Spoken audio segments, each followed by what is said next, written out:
Welcome back, everybody, to another episode of Advice from a Call Center Geek, the call center and contact center podcast. We try to get you some actionable items to take back in your contact center, improve the overall quality, improve your agent experience, hopefully improve your technology today and your customer experience as well. My name is Tom Laird. I'm the CEO here at Expedia Interaction Marketing. Expedia is a 600-seat BPO outsourcer, contact center outsourcer located here in northwestern Pennsylvania. How's everybody doing on this Monday morning? I have a kind of a fun episode that I think all of us have been thinking about a lot. I know I have been thinking about this a lot. Again, is where are we going? Where's the future? If you talk to any AI contact center vendor, they're going to tell you it is all generative chatbots, and that the contact center agent is going away, and all of the focus really right now is just on that.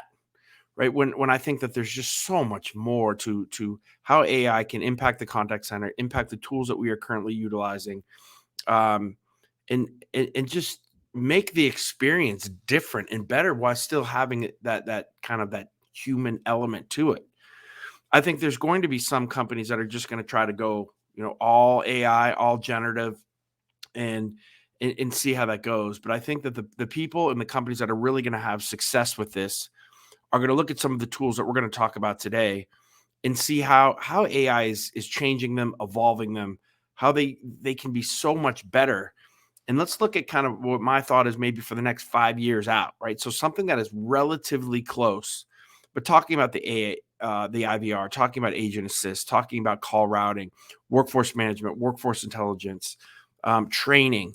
Let's take a look at all of these things and see, okay, if we really, really do a good job with our AI and we infuse this stuff, I think we can get a tool, an overall platform that's just so much better than just saying, hey, all we're going to focus on now is a chatbot and then being able to do things in your IVR. So again, I am live here on TikTok. If you guys have any comments on TikTok, please let me know. The TikTok comments are always normally a lot of fun.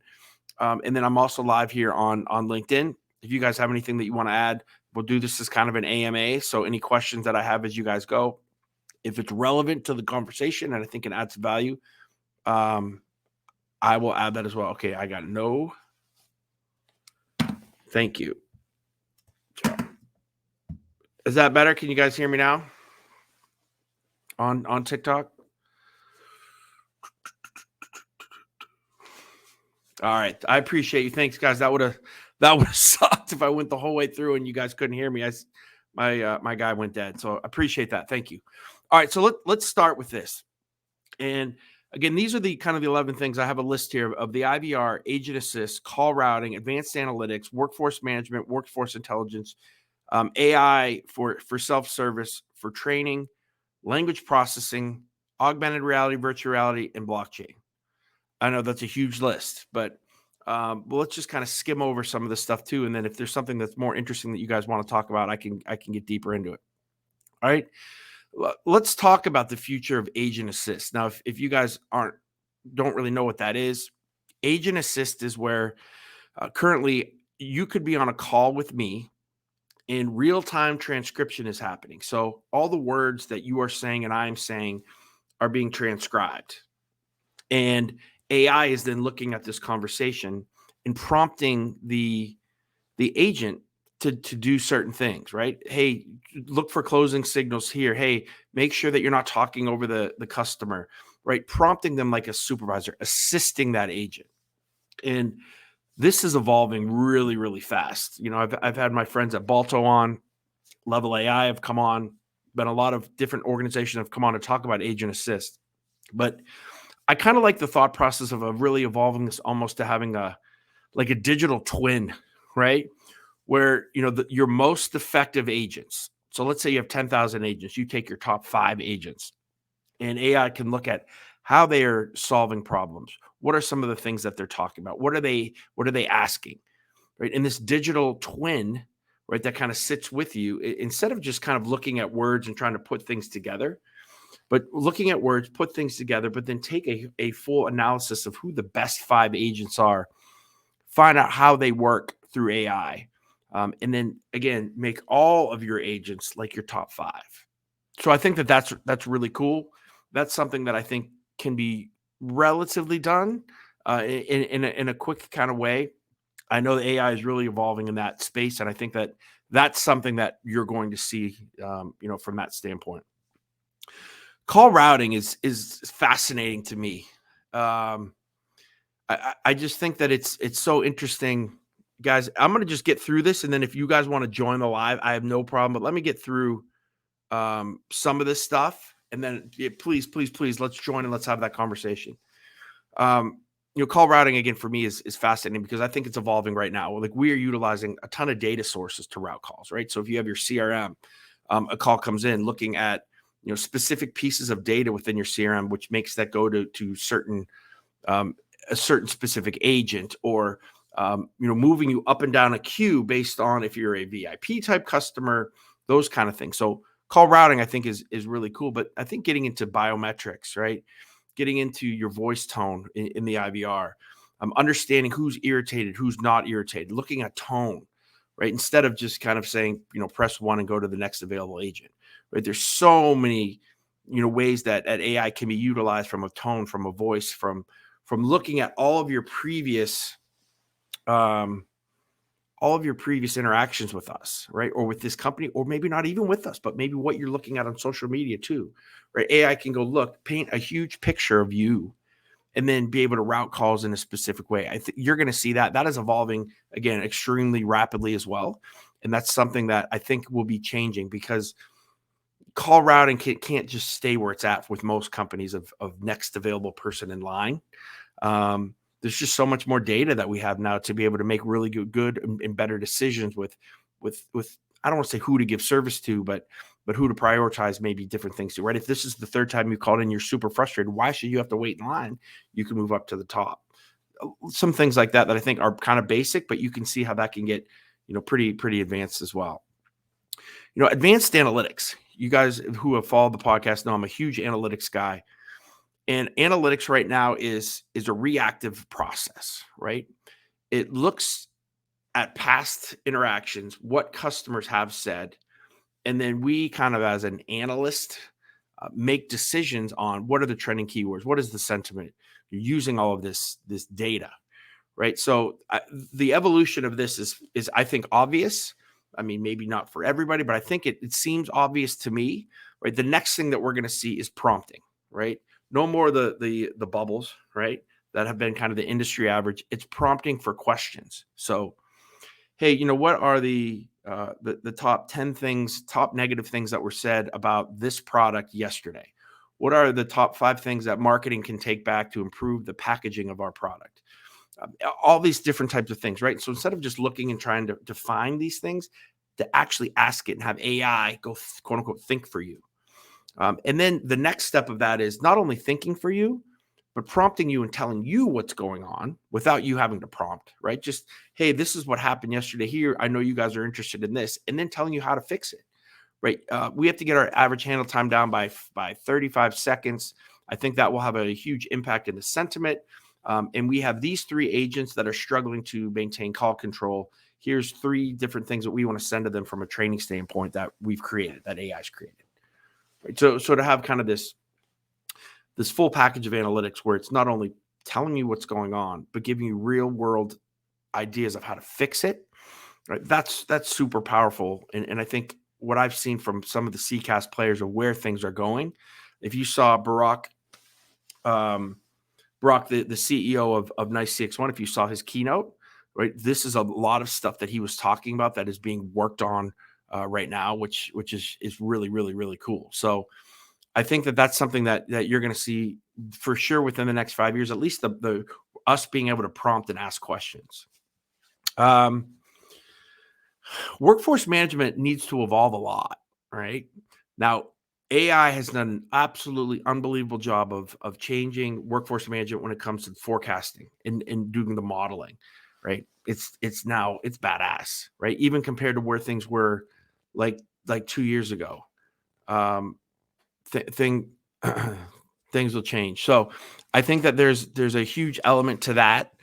But the other piece of this too is from a workforce management standpoint is looking not just at humans, right, but looking at if you have generative chatbots, where you are in self-service and starting to staff, right, accordingly based on not only human beings but also on the digital aspect of where we are with the chatbot, where we are with these kind of, you know, takeover bots, right?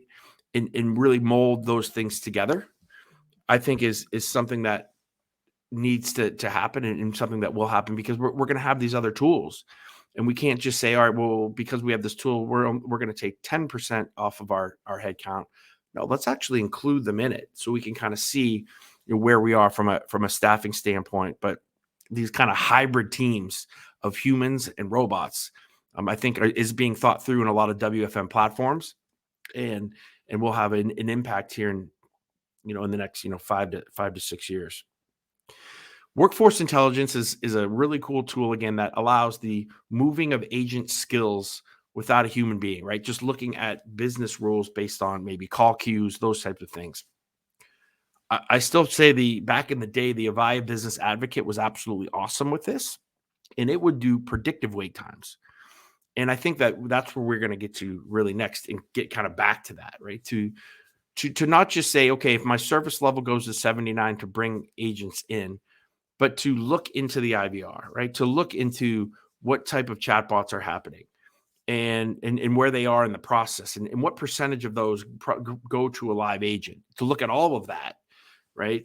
The type of customer that's on, what were they talking about last time? What is their average handle time based on the last 4 times that they've called in? Like taking all of this data in and thinking and saying, okay, the predicted um, service level for this is going to be under 80% in the next 6 minutes. Let's move agents in there now, right? To handle these type of calls, or let's send a couple more of our generative bots to handle this, maybe on our website. You know, those types of things, I think you're going to be able to see, and the prediction and predicting of things happening in the contact center, happening with customers, happening with queues, is going to have a huge impact, and make us so much better when it comes to actual staffing. Right? You kind of add in that you know, call routing into the workforce intelligence and kind of meld them together. Right? I think you'll start to see that with a really, really powerful tool. I mean, we can talk about the generative AI chatbots, you know, um, evolving into, you know, kind of fully autonomous agents that can do a ton of things. I mean, I think that there will be some of that happening. I'm still interested to see how they're going to engage, how they're going to show empathy, you know, those types of things without being fake, because I think a lot of it is going to be a lot of fake, right? And I still think that you are going to see where customers or companies talk about USA customer support. I think we're going to talk about human being customer support, and using all these other tools to make the experience better, to lower our headcount, lower our costs, but still having awesome USA. I'm going to say it, USA agents, because we're USA BPO, uh, handling these types of calls without having to go full AI, right? And losing some of that. You know, one of the things that I've talked about this on the AI standpoint is you're going to lose a lot of analytic data when you're using a transactional chatbot, right? You're going to have a problem. This is how you solve it. And then we're going to go about our day. When you have a human being talking, we talk about stuff, right? Maybe when you're waiting, hey, how else can I help you? And, oh, you know what? My granddaughter loves this new toy. It's absolutely amazing. I wish it was red instead of white. But, you know, other than that, right? Things like that, like these little anecdotal things that you think are nothings, but when you're using analytics, you start to hear that 20% of the customers are saying these types of things. And maybe from a marketing standpoint, it is better if you change that to red. I think we're going to lose a lot of that when you get rid of that human element and from the analytic thing, and you make everything transactional. So that's something to kind of that I'm keeping my eye out on too, to make sure that we don't lose a lot of that, at least with our customers. I think AI is going to absolutely evolve contact center coaching, and it's going to make awesome agents, right? Not only from the standpoint of training and having these kind of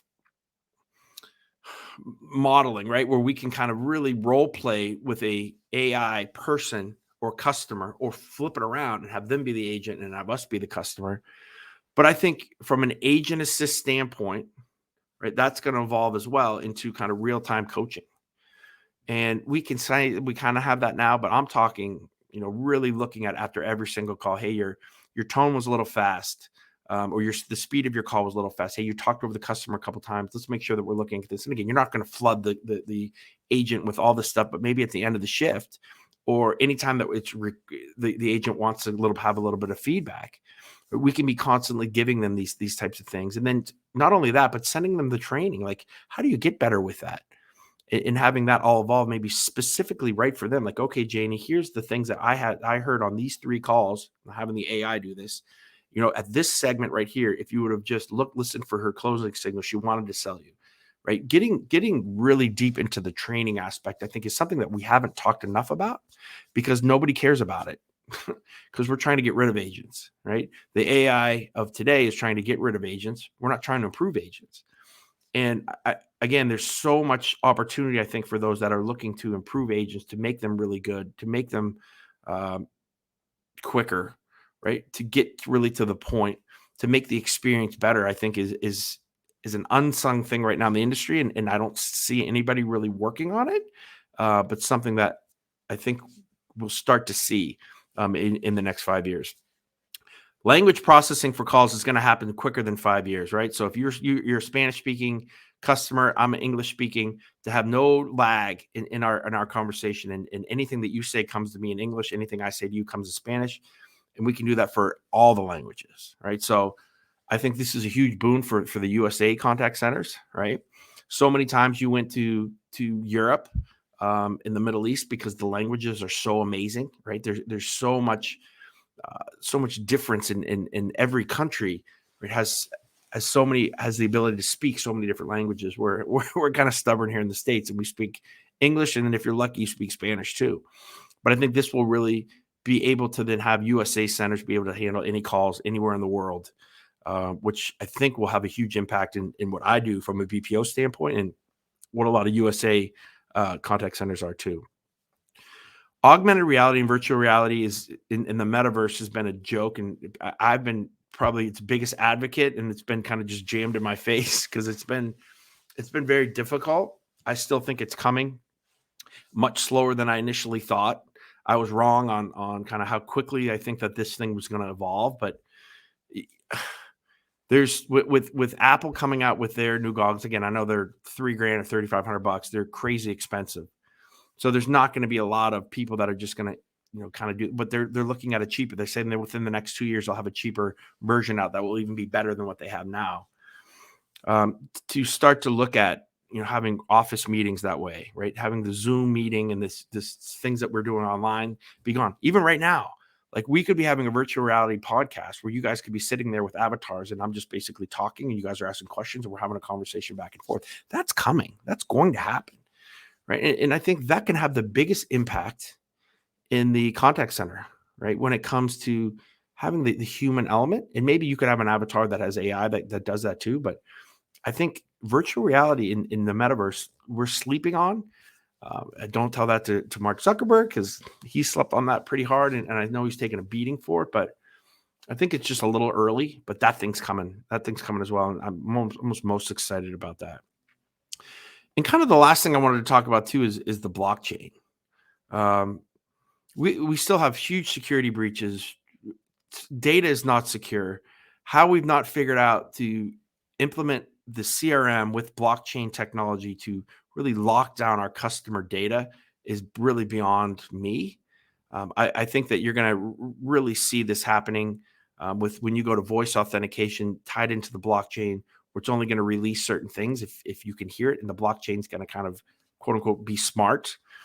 I think that there's a lot to be said with the security of the blockchain. Again, I think the blockchain gets a bad rap because everybody thinks crypto, everybody thinks NFTs, and right now those things are like pariahs. But I still think that there is a place for that from a security aspect that no other tool or no other security apparatus can really handle. So that's what I got, guys. I mean, that's kind of what I've been thinking about, right? Is where does the tools that we have? I mean, nobody's, again, just like people didn't want to move from, a on-prem based platform because they paid hundreds of thousands, if not millions of dollars for it, right? They didn't want to move to the cloud. So they said, okay, what do we do with the tools that we have, and how do we get them kind of cloudified, right? And I still think you're going to see this too. the amount of companies that are going to be petrified to move to a full AI model, right, with generative chatbots is the only source of support, I think is going to be extremely low. So then we need to look at all of these other tools that we're utilizing and say, where are they going to be? And what impact are they going to have on the customer experience and on our contact center? And I think a lot of these tools are going to get really, really good and have some really slick features that will incorporate that AI model into it. So, all right, guys, if you do not have any more questions, I really appreciate everybody again on LinkedIn. I know there's a ton of people you guys wanted to kind of do a talk with me here on TikTok as well. Just wanted to get through it. If anybody has any other questions, if there's anything that anybody wants to talk about with this, I can hang out for another minute or two, but I'm going to bail out here on LinkedIn. And I will talk to you guys on LinkedIn next week. TikTok, guys.